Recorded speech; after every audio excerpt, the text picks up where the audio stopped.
Hello, hello, hello. Já tá entrando já.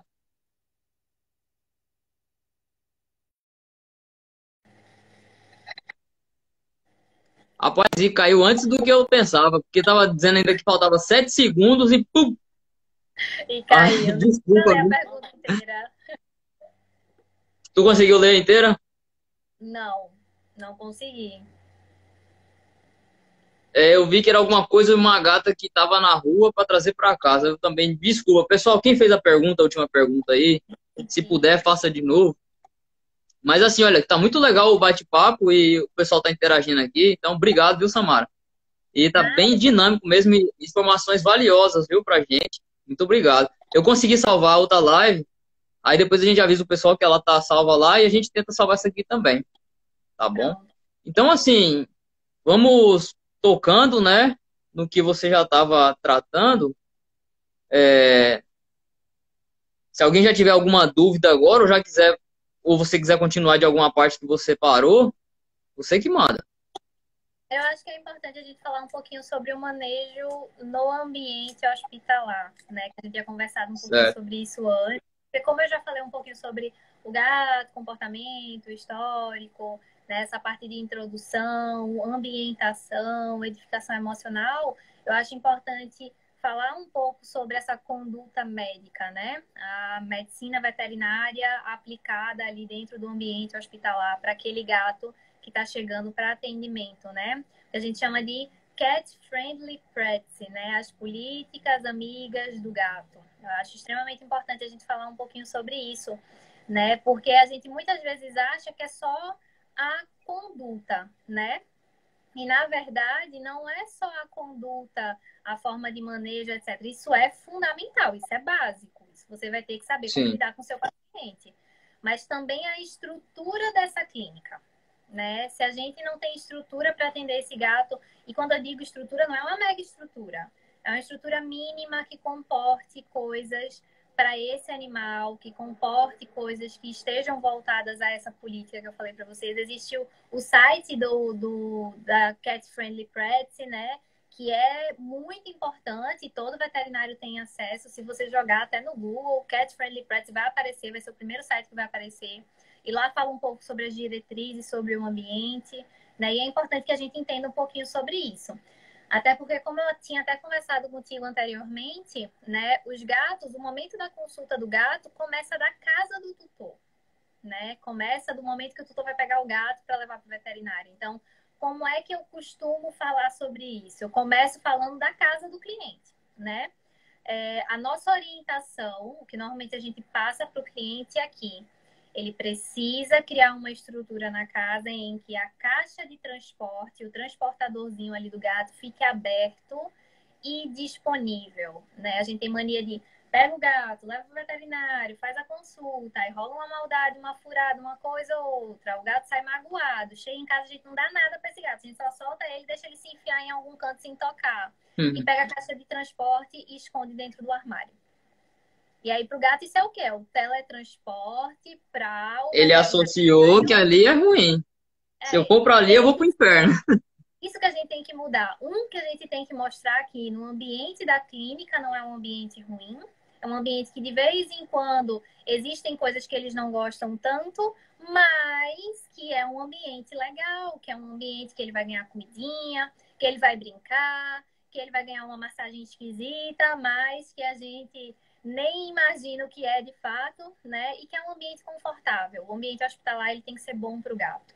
Então, quando eu começo a falar sobre vamos tirar o gato de casa e levar para o veterinário, primeira coisa que a gente tem que entender é, a caixa de transporte, né? Ela tem que estar aberta, ele tem que estar disponível, tem que ter paninho ali para o gato entrar, deixar o cheiro dele, porque quando ele chegar na clínica vai ser a referência dele de casa, tá o cheirinho dele ali, ele se sente mais confortável, mais seguro. Eu gosto de caixas de transporte que abrem o teto, né? A gente tem mania de comprar aquelas caixas parafusadas, mas tem umas, inclusive, das parafusadas que você consegue rosquear e abrir e tirar o teto, né? Então, existe essa opção para aqueles touros que têm aqueles gatos maiores, mais pesados e que têm medo da caixa partir. Pode utilizar esse tipo de caixa contanto que ela abre o teto. E por que eu peço para abrir o teto? Porque muitas vezes a consulta a gente faz com o gato dentro da caixa, porque é o local mais confortável para ele. É aquela caixa de transporte, né? Então, como eu falei, o referencial dele de casa. Se a gente tira o teto e consegue fazer boa parte da consulta com ele ali dentro, só precisa tirar ele para pesar um momentinho ou para fazer, às vezes, um procedimento e colocar de volta, mais tranquila vai ser essa consulta, melhor vai ser para o gato, né? Então, tem que pensar nisso na estrutura da caixa. Normalmente, eu peço para que, se a caixa fica disponível, o tutor não vai ser aquele inferno para levar o gato para o veterinário. Porque normalmente o que é que acontece? A caixa não fica disponível, o tutor pega a caixa, mostra pro gato, aí o gato já corre e se esconde. Aí ele vai caçar o gato, pegar o gato à força, enfiar o gato de qualquer jeito dentro da caixa. Às vezes o gato foge, ele tem que pegar o gato de novo. Aí se torna um inferno. E às vezes, depois que ele consegue colocar o gato dentro da caixa, que já foi aquela problemática inteira, ele já está atrasado para consulta, já está discutindo com as outras pessoas que vão com ele para consulta, aí vão o caminho todo discutindo naquela barulheira pro gato, o gato tá apavorado. Ele já foi caçado, Trânsito, colocado dentro calor. daquele negócio que ele não gosta, né? Que levam ele para aquele lugar que ele também não gosta. As pessoas que ele mais ama estão ali discutindo, brigando do lado dele. O trânsito, tá? Aquela movimentação. Tem aquele tutor que leva o gato como se estivesse levando uma bolsa, né? Sai batendo a caixa de transporte em tudo que é lugar, e aí dá tudo Meu errado, Deus. né? Então, para mim, o que eu sempre peço é o seguinte: deixa a caixa aberta. Se é a caixa que tira o teto, tira o teto. Deixa ali como se fosse uma caminha. Tem gato que curte, deita, dorme ali. Depois bota o teto um pouquinho, bota um petisco lá dentro. Faz essa adaptação do gato a essa caixa de transporte, né? Aí pega depois, pronto, vai levar o gato. Hoje é o dia de levar o gato no veterinário. Dá uma recompensa, bota o brinquedinho predileto dele ali dentro. Tenta fazer com que ele entre de forma espontânea, não para você colocar ele ali forçado. Ou se for para colocar, coloca de uma forma tranquila, tira aquele teto, bota o gato ali dentro, fecha a tampinha, bota o petisquinho ali para ele comer e não notar que você está fechando a caixinha, mas faz isso de uma forma tranquila. Pegar a caixa de transporte, lembrando que tem um animal ali dentro, então não é para estar sacudindo, mexendo, batendo em nada, é para levar de uma forma cuidadosa, né, com cuidado, com cautela. Lembrar que o trajeto é muito importante também, não só pegar o gato dentro de casa e levar para o atendimento, mas o trajeto até a clínica é muito importante. Às vezes a gente vai para aquela rua bem esburacada, o gato vai baixando ali dentro do carro. Então, tem que colocar cinto de segurança na caixa de transporte. Se possível, se tiver Feliway spray, borrifa no carro, borrifa numa toalhinha ou numa mantinha e cobre aquela caixa para ele não estar tendo acesso visual àquele ambiente externo, porque para ele às vezes é mais confortável, né?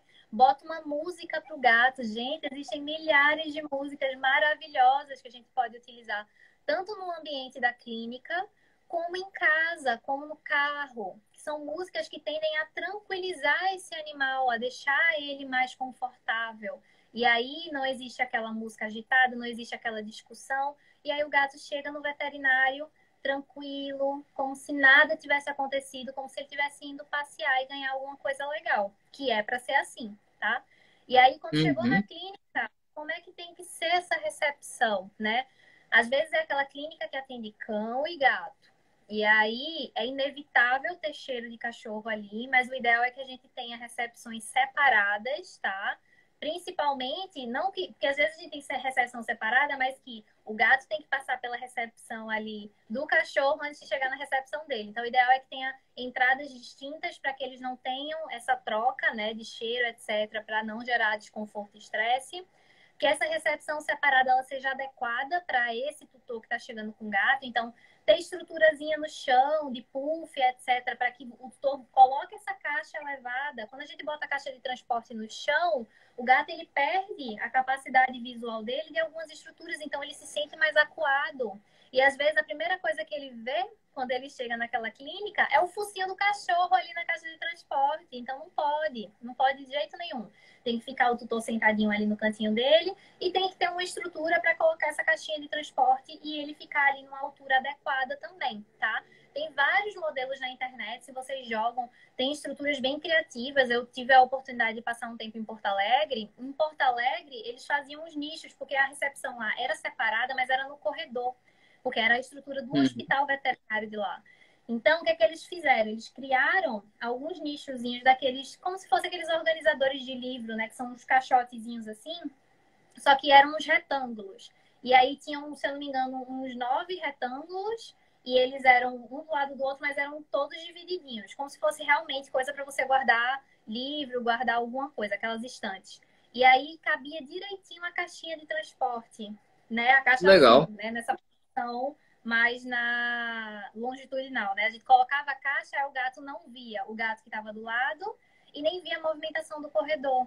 E aí, se tinha um paninho ali em cima, alguma coisa que impedisse que ele visse também por aquelas frechinhas que tem na lateral da caixa, ele também não via o ambiente externo e ficava mais confortável para esse gato. Então, existem muitas coisas. Como eu falei, um puff, gente. Um puff é super simples de você ter um banquinho, uma estrutura que, lógico, seja firme, para você não botar a caixa ali em cima e a caixa cair, né? Aí vai criar um trauma para esse gato. Então, colocar uma estrutura legal. Lá na Semefel, a gente não tem muito espaço, porque a clínica é pequena, mas a gente tem tudo que a gente precisa lá. E a nossa recepção, ela é bem pequenininha, ela tem 3 cadeirinhas, mas ela tem um móvelzinho, que são desses de encaixar, que ele é todo de plástico, que dá para colocar a caixa de transporte tanto em cima quanto embaixo dele. E às vezes ele é super pouco utilizado. A gente chega lá na frente, tá lá o gato com a caixa no chão. E a gente vai, orienta o cliente a colocar o gato ali em cima, né? Porque para o gato é mais confortável.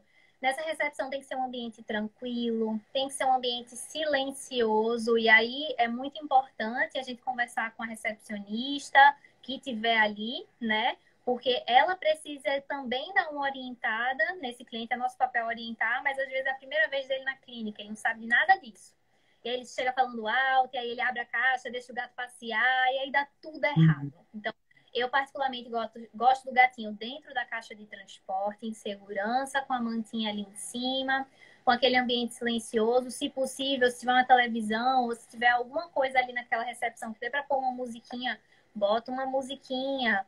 E deixa esse animal ali tranquilo, com Feliway de preferência, tá? Feliway na recepção também é importante, principalmente se for uma clínica grande. Se não for uma clínica tão grande que dê para você difundir ali, pelo menos com alguns Feliways, todo aquele odor naquele ambiente, aquele odor feromônio, aí é mais confortável para esses animais. E aí, durante aquele período que ele está ali, o ideal é que ele não passe muito tempo esperando. Por isso que o atendimento com agendamento é tão importante e é tão feito nas clínicas especializadas, porque a gente sabe o horário que aquele cliente chega, a gente sabe o tempo que a gente tem para atender, né? Para ele não ficar lá na frente, às vezes horas esperando, como normalmente acontece, quando é por ordem de chegada, né? Porque quanto mais tempo ele passar lá na frente, mais estressado ele vai ficar. Porque a gente não tem como controlar as pessoas também de uma forma tão boa, né?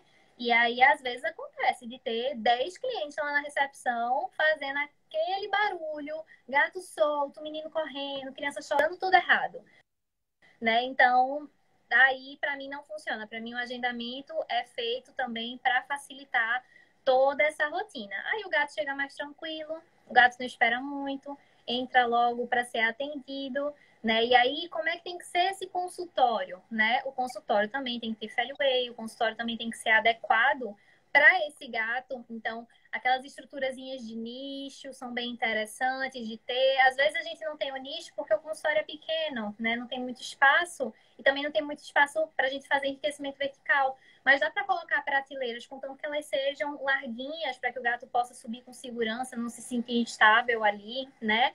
Colocar coisas para o gato dentro do consultório. Eu sempre procuro ter dentro do consultório brinquedo, alimento úmido, sachêzinho, petisco, né? Às vezes tem aqueles brinquedinhos de chão, você higieniza bem e de uma consulta para outra você pode fornecer para os gatos, varinha, aquelas varinhas para brincar.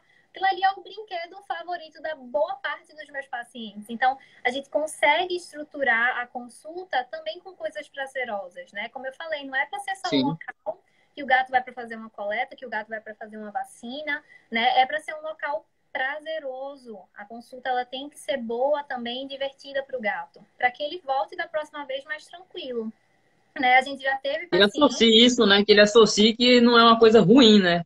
Que é pro bem exato. dele, né? A gente já teve Porque paciente que é chega isso que você falou, desde o início, se ele associar que a caixa vai levar ele pro inferno, aí ele já vai sempre associar isso mesmo, né? É muito isso. interessante você falando isso aí, Samara. Teve alguém que, a Sara Rodrigues, colocou aqui, ó, que essa instrução sobre o transporte é muito importante ser passada para motorista de taxi dog.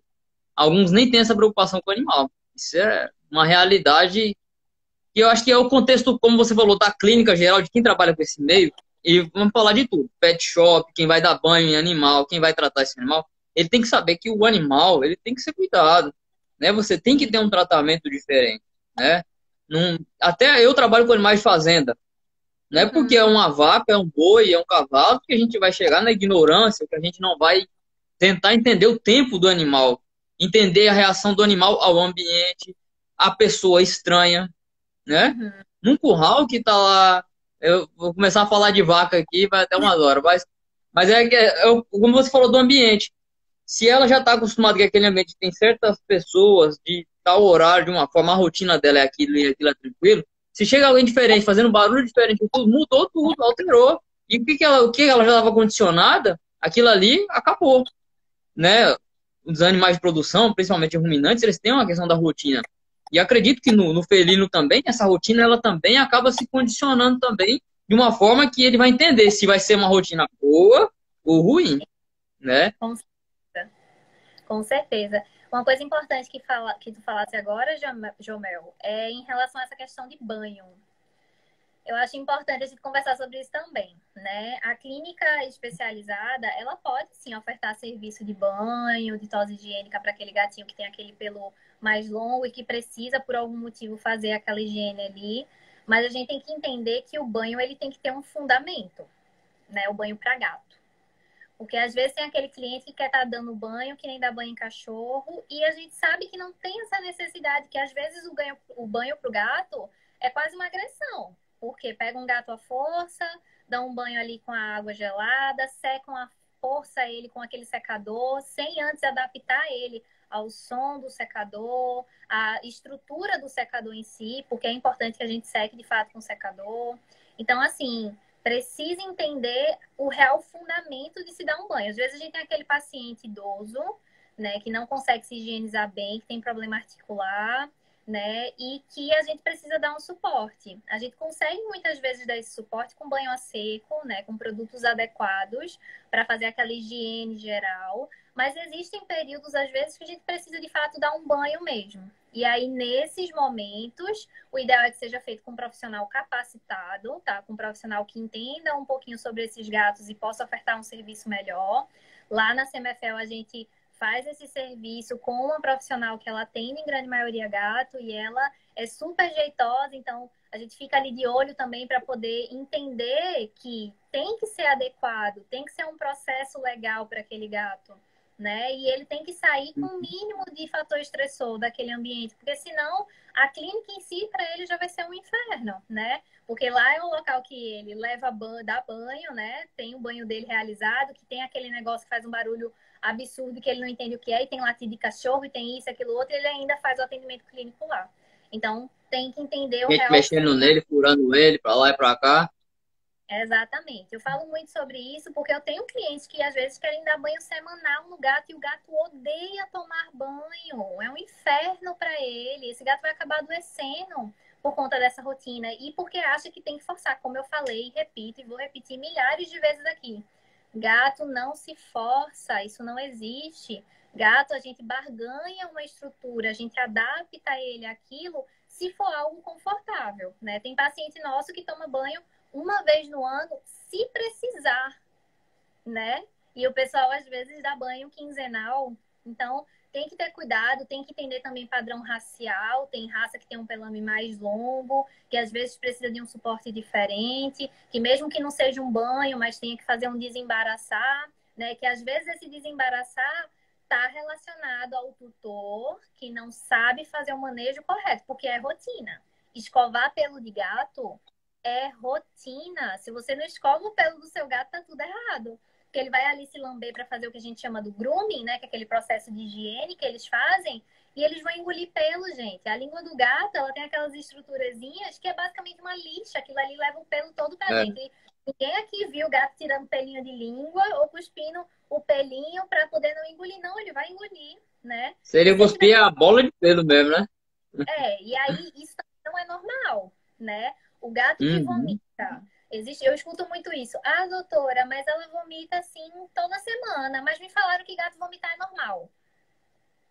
Não é normal, tá? Ele vomita e vomita por algum motivo. Às vezes não é vômito, às vezes é uma regurgitação, porque ele tá comendo rápido demais. Às vezes pela aquela falta de recurso, né? Tem poucas coisas pro gato na casa e muitos gatos, e aí ele come rápido para que o outro gato não venha comer a comida dele ou para que ele não apanhe do outro gato, né? Às vezes tem aquele gato que tem um apetite mais depravado, que come demais ou come rápido demais. A quantidade de alimento também é muito importante, essa questão de orientação geral, porque tem aquele gato que come sem parar até esvaziar o prato. Se você botar uma quantidade absurda de alimento ali, ele vai regurgitar tudo aquilo ali, porque ele colocou comida demais para dentro, né? Então é incompatível. Então, essas questões de estrutura precisam ser feitas. Escovar pelo é simples, é básico. Não é para ser infernal para o gato, é para ser algo prazeroso. Uma das minhas gatas, todas elas aceitam, tá? Umas mais, umas menos, mas a gente vai barganhando. Mas eu tenho uma delas que eu tenho uma rasqueadeira, eu mostro a rasqueadeira para ela, ela vem de ladinho, toda feliz, balançando o rabinho, pedindo para ser escovada. Ela ama ser escovada. Então, imagina você criar uma estrutura prazerosa assim com uma escova, com uma rasqueadeira.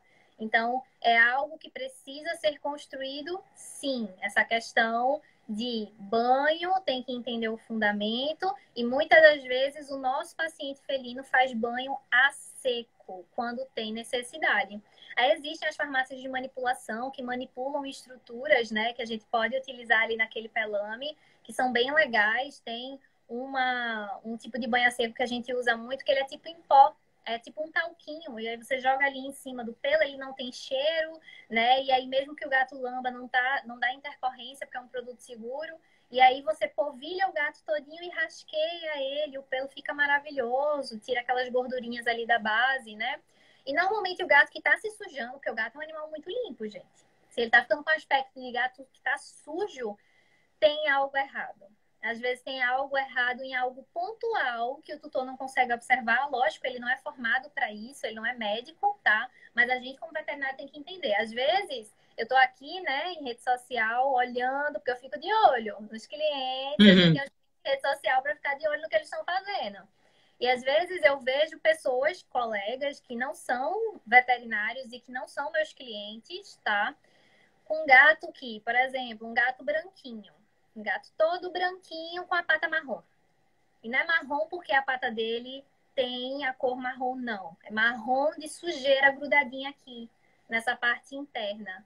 Isso muitas vezes é o quê? A boca do gato que tá ali podre, salivando sem parar. A boca do gato é pra ser uma boca seca, né? Normalmente a gente vê eles fazendo grooming e a gente não vê aquele pelo ficando molhado, ficando úmido, ficando sujo, com mau cheiro. Tem algo errado nesse processo? Tem a ver com a boca, muitas vezes. Tem a ver, às vezes, como eu falei, do gatinho que tem uma doença articular, ele sente dor ao fazer o grooming, então ele não faz. O gato obeso, né? Cada vez maior na nossa rotina a realidade de ter pacientes em score corporal de obesidade. E aí ele não consegue fazer o grooming. Ele não consegue fazer higiene porque ele é gordo demais, então ele não alcança, ele tem dificuldade, e aí ele desiste de fazer. E aí, às vezes, é aquele gato padrão, né? O gato que parece uma tartaruguinha, que tem a cabeça desse tamanho, o corpinho de bola, e o dorso é todo grudadinho, o pelo gorduroso. A gente bota a mão cola, né? Então, coitado, né? Imagina para você, eu aqui sou um ser humano, tô aqui sem conseguir me higienizar, sem conseguir fazer o básico. Para eles isso é péssimo, né?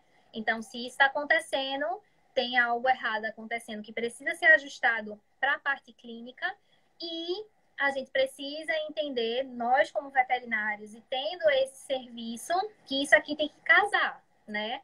O nosso paciente, ele pode até ir tomar o banho dele, se tiver demanda para isso, né? Lá na CMFL a gente faz É. muito isso. A gente pergunta, né? Ah, mas por quê? Qual é o motivo do banho? Ah, mas ele tá sujo como? Isso, a gente acaba tendo que conversar sobre isso com o cliente para entender o que está acontecendo. Porque às vezes o que esse gato precisa não é um banho, é de uma consulta, né? E isso precisa ser casado, conversado ali no meio desse processo. Então, essa questão desses Samara, serviços, né, tem que ver isso também. com certeza, a questão de manter a liberdade sanitária do animal, né? E essa observação de como tal, o corpo, a pele, o pelo, né? É o espelho da saúde, né? Em todos os animais, até em nós seres humanos, né? A pele, o pelo é o espelho da saúde, né? Samara, eu quando você falou de rotina, de fazer a escovação do gato, o que você sugeriria diariamente? Para ser feito de rotina, então, normalmente É, para essa mim rotina seria diária, semanal, para fazer essa escovação. depende, né? Para mim, o que é rotina, tá? Rotina, coisas pra gente fazer ali na rotina desse animal. Escovar pelo, escovar dente, cortar unha, que tem que cortar sim, tá? Fazer os manejos de estimulação ali, estimulação cognitiva, brincadeira com esse gato, né? Isso é rotina, tá? E aí, fora as rotinas que a gente tem que ter com as coisas dos gatos. Higiene, com os potes de água, de alimento, caixa sanitária, etc, tá? Mas em relação a essa questão do gato, da escovação, por exemplo, depende muito do gato, do tipo de pelame, do tipo estrutural desse animal. E depende muito também do tipo de rasqueadeira que o tutor tem, tá? Tem até a cortar o pelo desses animais. E aí, esse tipo de rasqueadeira a gente não pode estar usando com tanta frequência, porque a gente acaba baixando demais o pelame, tá? Existem rasqueadeiras que elas têm vários pentezinhos e que elas são muito boas, principalmente para gato que tem pelo longo. Porque aí a gente usa um pente fino para tirar os nós, se tiver, porque se a escovação estiver sendo feita bem feita, esse gato não vai ter nó, né? E para poder, depois que a gente tira esses nozinhos com esse pente, a gente vai e usa uma rasqueadeira com os pentinhos mais larguinhos, que dê para a gente tirar essas estruturas e deixar esse pelame melhor. Então, é variável. Normalmente eu peço para tentar fazer pelo menos de entre 2 a 3 vezes na semana, dependendo do tipo de rasqueadeira, tá? E dependendo também da aceitação desse gato, porque tem o gato que não gosta de ser escovado, né? E aí, para esse gato, a gente tem que primeiro começar a usar uma escova ou uma estrutura para passar sobre esse pelame como algo positivo. Às vezes, sabe essas escovinhas de limpar carpete, de limpar algumas estruturas? Às vezes o tutor usa isso para massagear o gato, para ser como se fosse um carinho sem ser com a mão, porque o gato não gosta de estar sendo muito tocado, não.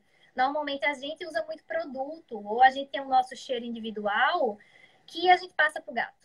E aí o gato fica com aquele cheiro de perfume, para ele aquilo ali é um fedor, gente. Aquilo ali é como se você tivesse pego esse gato e mergulhado ele no marca-texto e jogado lá para todos os predadores. Não é legal. Então a gente tem que estruturar isso, como eu falei, a gente tem que entender quem é o nosso gato, a gente tem que entender a personalidade dele, a gente tem que saber o que é que ele curte para a gente poder criar essas rotinas. Mas normalmente eu consigo fazer entre 2 a 3 vezes por semana.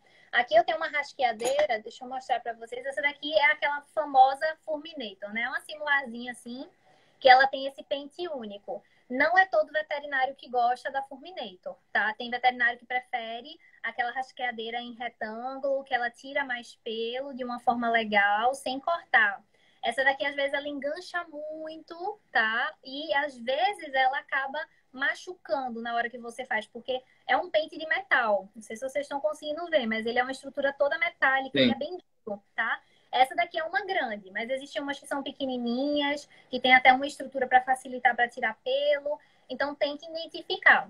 Normalmente, eu uso essa, uso pente, tá? Mas eu uso muito pouco pente, eu uso mais para uma que não curte muito nenhum tipo de rasqueadeira e a gente faz uma introdução com ela, com ele que ela gosta.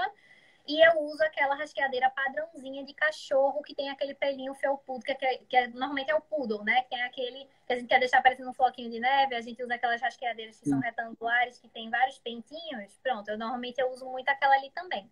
E aí dá super certo, mas tem que moldar isso de acordo com o teu gato, de acordo com o teu paciente. As outras rotinas que eu falei, aí também varia muito. Escovação de dente é que nem os nossos dentes. A gente escova todos os dias. Mesmo que você não faça mais uma Diariamente. vez por dia, se você fizer diariamente, a tendência é que a boca desse animal fique muito boa, muito melhor do que ficaria se você fizesse uma rotina mais curta e usar produtos adequados, né? Pastas de dentes que tenham uma ação adequada, que tenham uma resposta melhor para esse paciente. E às vezes a gente não tem muito tempo para estar mexendo ali naquela boca, não pelo nosso tempo individual, mas porque o gato não tolera muito tempo de manipulação. E aí a gente tem que criar estruturas que sejam mais favoráveis. Eu gosto muito das pastas que são enzimáticas, que, né, causam ali um bem-estar, não só da mecânica de escovação, mas só delas estarem depositadas naquela boca, então dá um efeito bom. Normalmente eu peço para tentar fazer a rotina diária, mas eu tenho alguns tutores que não conseguem, então eu tento pedir para que eles façam pelo menos algumas vezes na semana, tentar escovar esses dentes pelo menos 3 vezes na semana, até uma vez na semana, mesmo sendo pouco, eu acho pouco, mas às vezes é o que a gente consegue fazer. E ainda assim a gente vê uma resposta naquela boca com uma pasta de qualidade. Se você comprar aquela pasta que é R$ 10, que às vezes tem um sabor de hortelã, que não reduz inflamação, não reduz nada, é só um gelzinho ali com um corante e um sabor artificial, não vai ficar boa essa boca, né? E aí você tem que entender que a dedicação que você dá a esse processo vai acabar gerando algo lá para frente, né? Esse gato ele pode passar anos da vida dele sem ter nenhum tipo de doença periodontal, com a boca ali perfeita, linda, porque o processo de escovação vem sendo bem feito. Ou pode ser aquele gato que com 3 anos de idade tem que passar por uma profilaxia, porque tem alguma condição aí que gera mais intercorrência nessa boca e, consequentemente, ele nunca fez escovação, o tutor nunca teve a orientação que era necessário fazer, e aí dá tudo errado, né? Então, rotina para escovação de pelo, rotina para escovação de dente, rotina de brincadeira, gente. Tem que brincar com o gato todos os dias. Isso eu não abro mão. Isso eu não abro mão. Eu acho que da mesma forma que você tem tempo de pegar ali o gatinho, fazer um carinhozinho e dar uma atenção para ele, você tem tempo de pegar uma varinha e brincar, né? E aí a brincadeira, eu tenho muito cliente que tem gato que diz: "Ah, meu gato não brinca por nada. Eu não vou nem me esforçar porque ele não gosta de brincar. Todos os brinquedos que eu compro para ele, ele não gosta. Ele é muito cheio de direito, eu não vou brincar com ele." Vai brincar sim. Porque provavelmente esse gato, no período ali que eles começam a ficar mais paradões, que eles começam a perder o interesse, tá? E eles não ficam parados porque eles querem, acabam ficando parados porque eles acabam tendo menos estimulação do tutor, porque eles começam a perder o interesse pelas brincadeiras, e aí o tutor deixa de lado e esse gato segue a vida dele sem brincar, né? Que normalmente é naquele períodozinho que ele tá na fase de transição para a fase adulta. É que nem uma criança. A criança, qualquer coisa interessante, qualquer besteirinha, uma borboleta passando para ele é o máximo. Vai chegando na adolescência, ele já vai ficando mais chato, ele já não quer fazer uma coisa, já não quer fazer outra. Chegando na fase adulta, tem que ser algo muito interessante para aquela pessoa, ela tá ali dando a energia dela para aquela coisa. A mesma coisa com o gato, né? Então, você tem que brincar, você tem que estimular e você tem que entender quem é o seu gato e entender o que é que ele gosta. Como eu falei, eu pergunto sempre nas consultas para o tutor como é o seu gato, qual é a personalidade dele, o que é que ele gosta de brincar, qual é o brinquedo predileto dele. Porque através disso você consegue fazer uma rotina. Ah, não, doutora, ele não gosta de brinquedo nenhum. Então vai começar a descobrir. E isso que eu quero dizer não é sair comprando coisa. Você não precisa gastar rios de dinheiro para dar uma vida boa para o seu gato. Às vezes uma caixa de papelão pode ser uma toca, pode ser um É. brinquedo para ele entrar e sair, pode ser arranhador, pode ser tudo, pode ser até uma estimulação cognitiva. Eu fiz um vídeo um dia desses com uma caixinha de pizza pequenininha que eu fiz uns buracos de tamanho diferente, né? Fiz buracos em cima e fiz buracos na lateral. E dentro dessa caixa eu coloquei um ratinho, tá? Que é o ratinho predileto de uma dessas minhas gatas. E coloquei petisco. Ela passou um tempão tentando entender como é que era. Como é que ela ia conseguir tirar o petisco ali de dentro e como é que ela ia conseguir tirar o rato, porque ela é apaixonada por aquele rato. Então ela se esforçou mais do que o normal, né? Então ela comeu, ela conseguiu, ela passou um tempinho para entender como é que funcionava e depois que ela entendeu, ela puxava a caixa de um lado e o petisco caía pelo outro. Aí ela ia lá e comia. Só que ela entendeu que assim ela não conseguia tirar o rato. E aí ela começou a tentar puxar ele por cima, só que como eu fiz buracos de tamanhos diferentes, tinha buraco que ela conseguia tirar e tinha buraco que não. E aí ela foi mexendo até ela conseguir tirar ele dali. Então, isso é estimulação cognitiva, é simples, é Sim. básico, você consegue fazer, não tem muito mistério. Se você joga na internet, tem milhares de ideias, tem milhares de coisas legais que a gente pode fazer e que são muito edificantes, que são muito boas para a vida e para o bem-estar desses animais. Então, é rotina, tem que ser feito. Não aceito tutor dizendo que o gato não gosta de brincar. Ele gosta, tá? Mas você tem que entender com o quê. E não é pegar um gato que tá ali anos, o gato tá com 15 anos, nunca brincou a vida inteira, ele dorme o dia inteiro dele, pegar o gato e forçar ele a brincar. Vou repetir de novo. Gato não se força. Gato, a gente constrói algo com ele que seja prazeroso. Se é aquele gato gorducho que só se levanta para comer, brinca com ele com comida.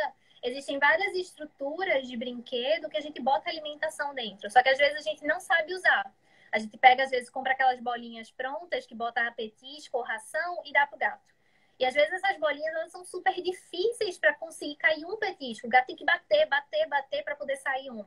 E não é você já chegar com algo que é difícil, né? É você chegar com algo fácil, com algo simples, para que ele rapidinho ele consiga bater e cair ali o brinquedo, cair ali o petisco, comer, para depois você ir dificultando. Quando tá simples demais. Normalmente eu sempre fazia muito com rolinha de papel higiênico, mas um dia desse eu fiz um curso sobre essa parte de comportamento e psiquiatria e falava muito sobre o cheiro do rolinho do papel higiênico, que é um cheiro muito forte. Às vezes é interessante você usar outra estrutura, pegar um papelzinho, eu vou pegar aqui um papel para mostrar para vocês, pegar um papelzinho tipo esse assim, papel normal, e você fazer tipo um rolinho dessa forma, né?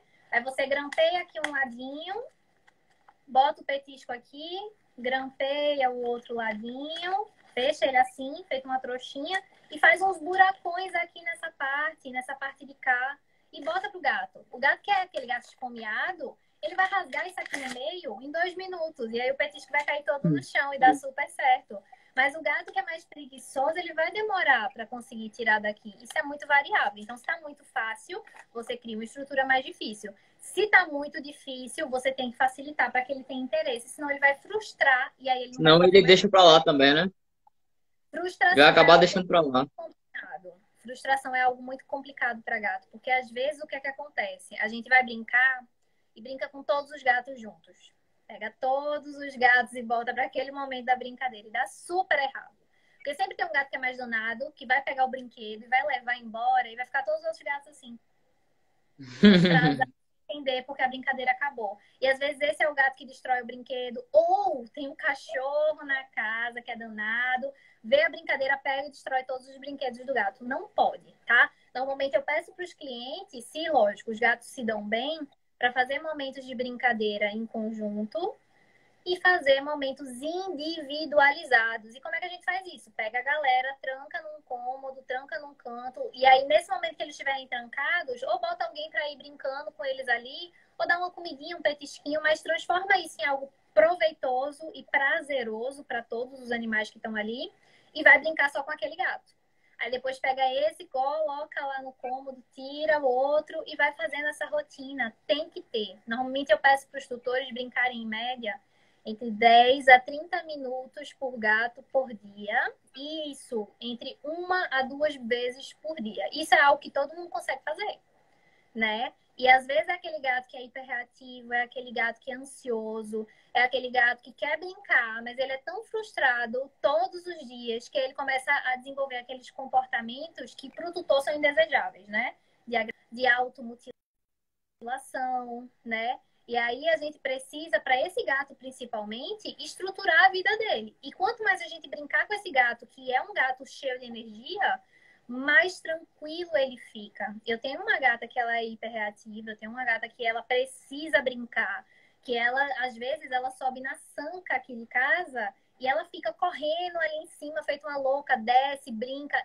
E ela, a gente tem que ter esse tipo de rotina, porque senão ela vai começar a transformar essa energia toda que está ali depositada em algo negativo, né? E aí a gente vai ter problema tanto para ela quanto para o ambiente de um modo geral. Então, brincadeira e rotina tem que ser feita todos os dias e corte de unha no acesso quinzenal. Isso para as patinhas da frente, tá?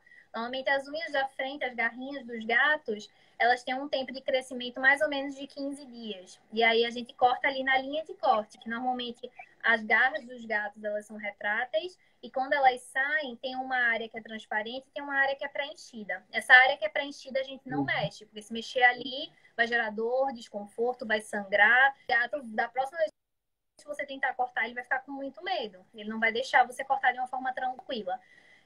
Aí você corta mais na pontinha se não tiver muita segurança, mas sempre tem que ter o corte, porque às vezes acontece essa unha crescer e encravar no coxim.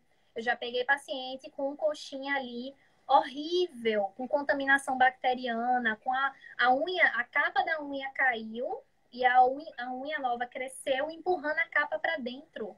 o coxinho desse tamanho, super inflamado. Então, tem que ter muito cuidado, tem que ter muita responsabilidade, isso é rotina. E a gente tem que entender que ter um gato vai demandar desses processos. Se a gente não faz eles muito bem feitos, a gente vai ter problema. Com certeza. É extremamente importante essa rotina. E aproveitando, teve uma pergunta aqui da Tami, ela é inclusive aluna minha. Obrigado, Tami, por estar participando. Ela perguntou, né, sobre o ambiente em que ele convive. Qual a frequência de limpeza que devo manter e sobre o uso da água sanitária no local? Então, eu sempre peço que a rotina de higiene a gente não tem. Calma, que aqui subiu alguém querendo participar da live. Rotina de higiene a gente às vezes não tem muito como mexer, né? Porque vai depender muito do cliente, né? O que ele vai querer fazer, como ele vai querer higienizar. Se é uma casa que tem muitos animais, ele vai precisar limpar com muito mais frequência, né? Agora, eu peço para, quando for limpar aquele ambiente, for utilizar tantos produtos como água sanitária, detergente e afins, tirar os gatos daquele ambiente. Porque quando você está varrendo, ali tá todo mundo curtindo, tá tudo tranquilo. Mas quando a gente usa produto químico, a gente pode gerar intercorrência para esses animais. E aí eu sempre peço para tirar, porque tem aquele gato que tá com calor. Aqui em Recife mesmo é muito quente, né? E às vezes o gato tá morrendo de calor, o tutor passa ali o pano com água sanitária na casa inteira, aí o gato faz o quê? Deita em cima.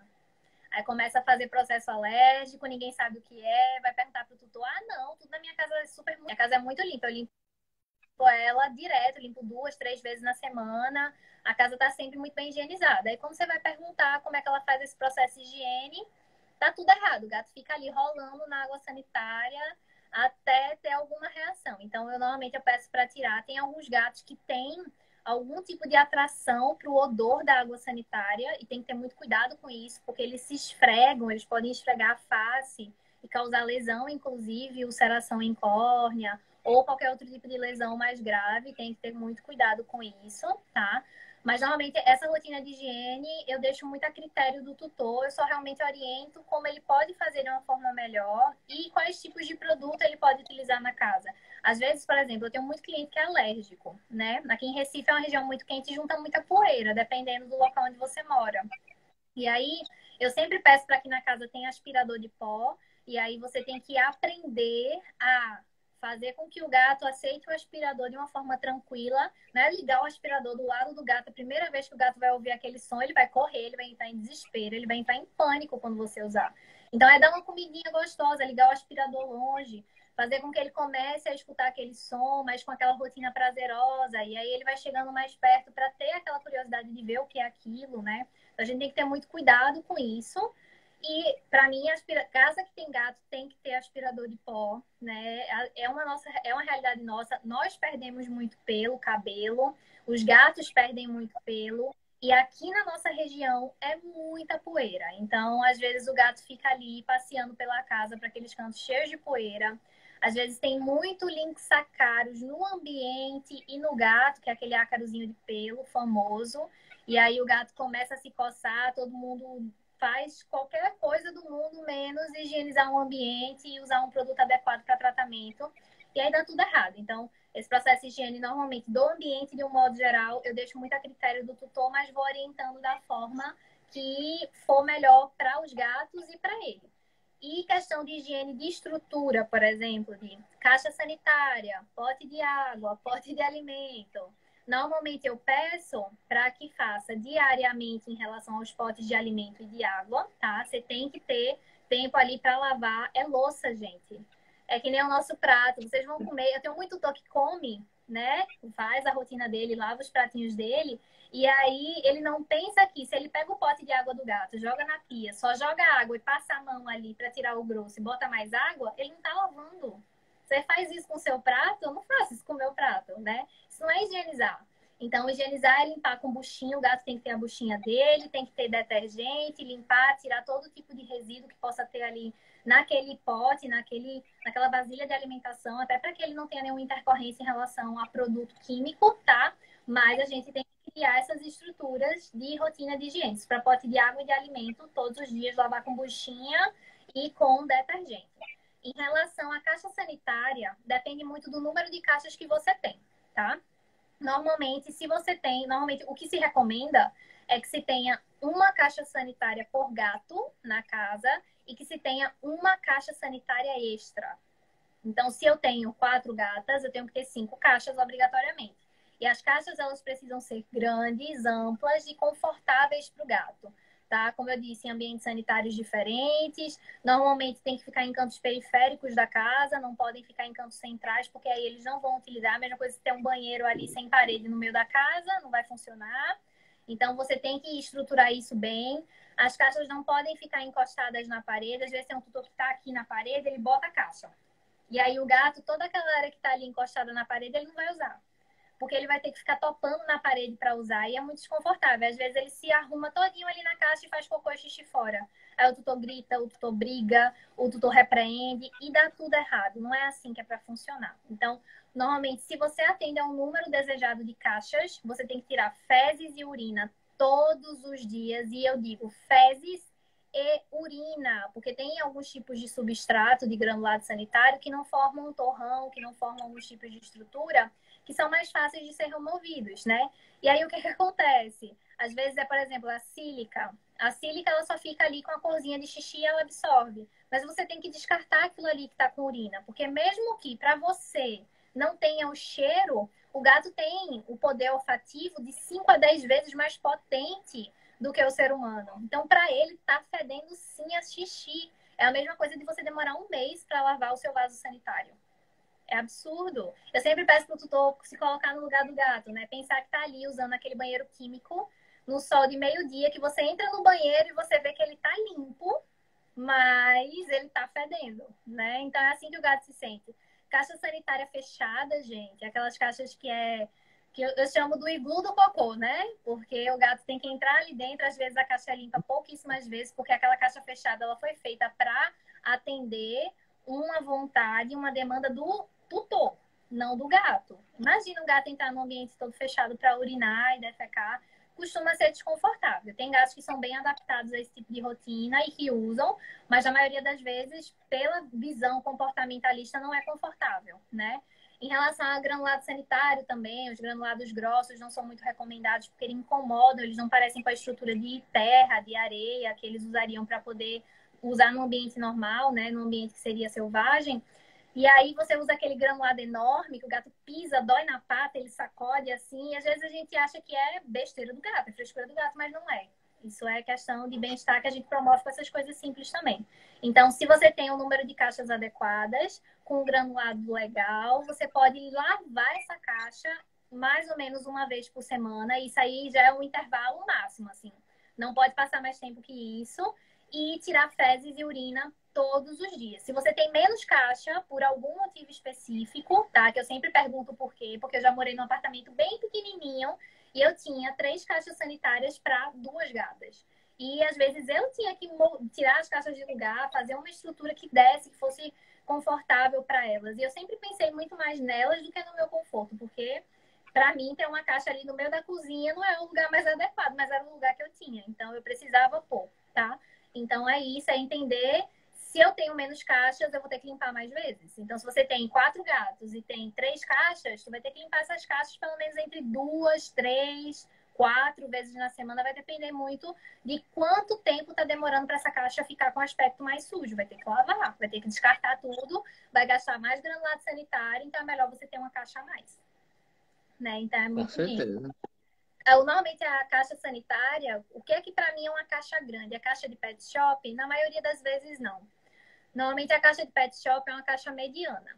Né? Ela é, até as maiores, elas não atendem às vezes ao tamanho dos gatos que a gente tem. Né? Jasmine, que é essa gatinha que está aqui no meu colo, querendo aparecer, Mostra ela ela pra não gente é aí, Samara. aqui, ó. Ela não é uma gata muito grande, tá vendo? Ela Ela é é super grande. eu não acho ela enorme, não. A minha outra é bem maior.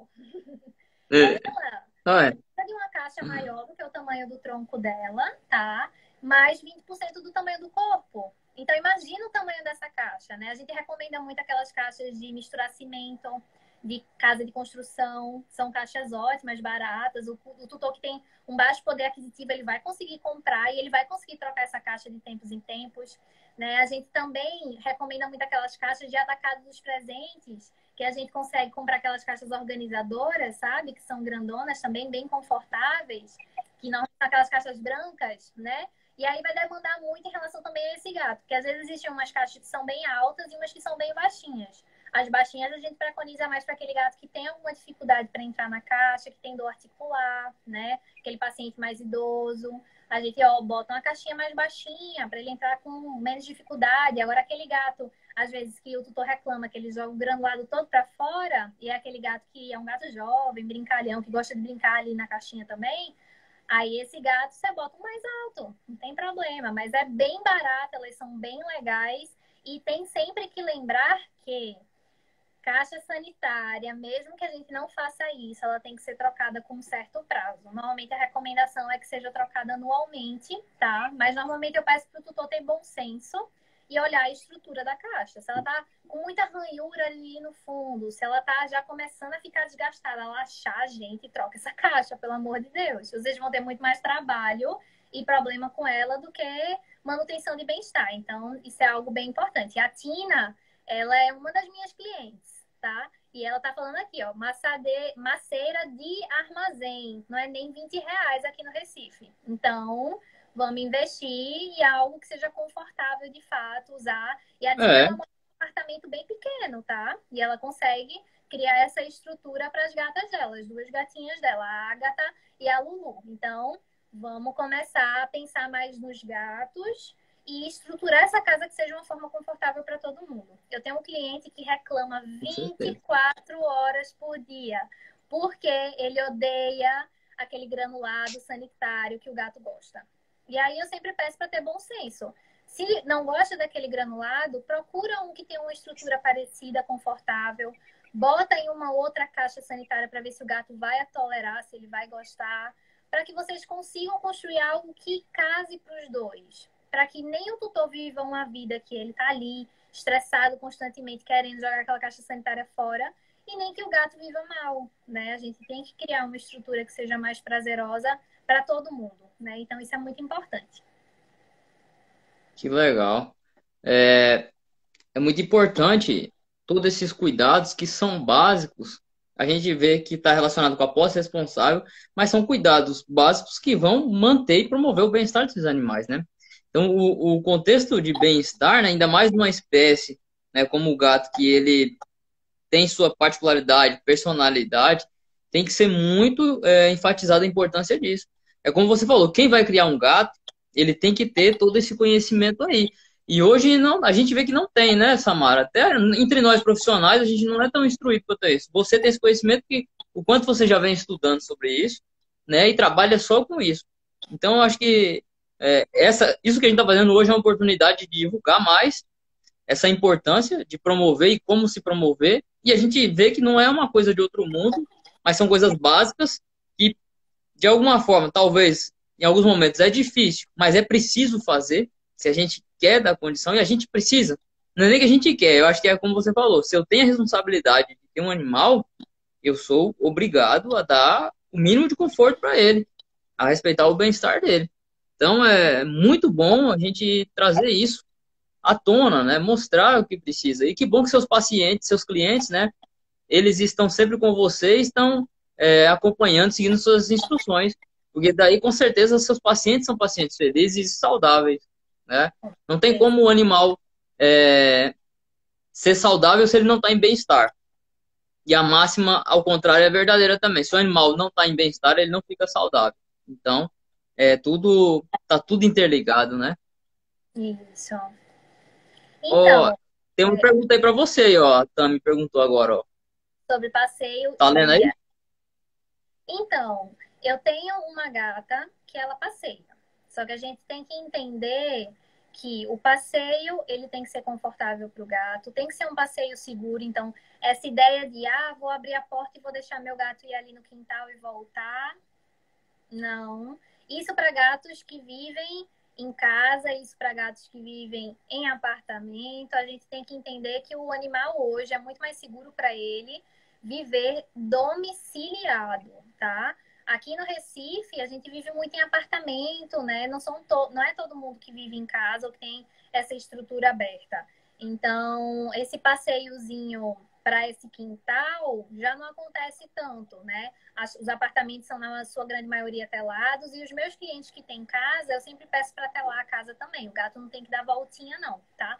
Porque às vezes a primeira coisa que eles falam, mas o meu gato, ele só vai pro quintal, ele não sai de casa, mas existem outros gatos que entram nesse quintal, né? E é aí que eles passam doenças, e é aí que acontecem brigas, conflitos. E a gente tem que entender que também é a nossa responsabilidade como profissional orientar esses clientes que existem coisas chamadas zoonoses, tá? Aqui no Recife, esporotricose, a gente vê direto, né? Deu uma caída de uns tempinhos para cá, mas isso não quer dizer que não tem, a gente tem muito. Inclusive, casos de esporotricose cada vez mais graves. A gente já perdeu paciente porque não teve resolução da esporotricose com nenhum medicamento. Nenhum. Nem anfotericina em via endovenosa. Então, assim, é muito preocupante. Imagina você pegar uma doença dessas. Então, é higiene, é cuidado sanitário, tá? E a gente tem essa responsabilidade técnica também de conversar isso sobre para os clientes e a responsabilidade também de tutela. Por isso que a gente chama hoje o dono do gato de tutor, porque é uma tutela responsável. E a gente tem que entender que quando a gente abre a porta da nossa casa e deixa o gato dar uma voltinha, a gente tem muito problema com isso, porque o gato pode adoecer, o gato pode sofrer de maldade humana mesmo, gente. Aquele gato que apanha. Eu peguei um paciente mês passado, se eu não me engano, ele chegou com hemorragia pulmonar e o tutor disse que ele passeava. Ele morava aqui numa região que a gente chama de aldeia, que lá é muita mata, é muito aberto. E ele passeia dentro do condomínio, as pessoas do condomínio gostam do gato, mas aconteceu alguma coisa que ele caiu, ou ele foi agredido, ou ele foi, né, sofreu uma agressão de alguém, que ele fez esse quadro hemorrágico e ele sentia muita dor na manipulação do tórax. Então, imagina, ele podia ter perdido esse gato. Hoje o gato está vivendo dentro de casa, domiciliado, e eles estão acostumando o gato a sair com peitoral, porque o gato gosta, ele gosta de passear. E aí, o que é que eu tenho para falar em relação ao peitoral? O peitoral tem que ser peitoral de gato, tá? Que são aqueles peitorais que eles são de duas auréolas, que a gente fala, que é uma que fica no pescoço e uma que fica no abdômen, tá? Normalmente esse peitoral você tem que adaptar o gato a usar. Se ele não gostar do peitoral, se ele não se sentir confortável com ele ou não entender que dá para andar com aquele negócio, ele não vai andar, ele vai ficar ali congeladão, paradão no chão. E às vezes é aqueles vídeos que a gente vê na internet que todo mundo acha super engraçado e eu não vejo graça nenhuma, né? Que é a pessoa arrastando o gato.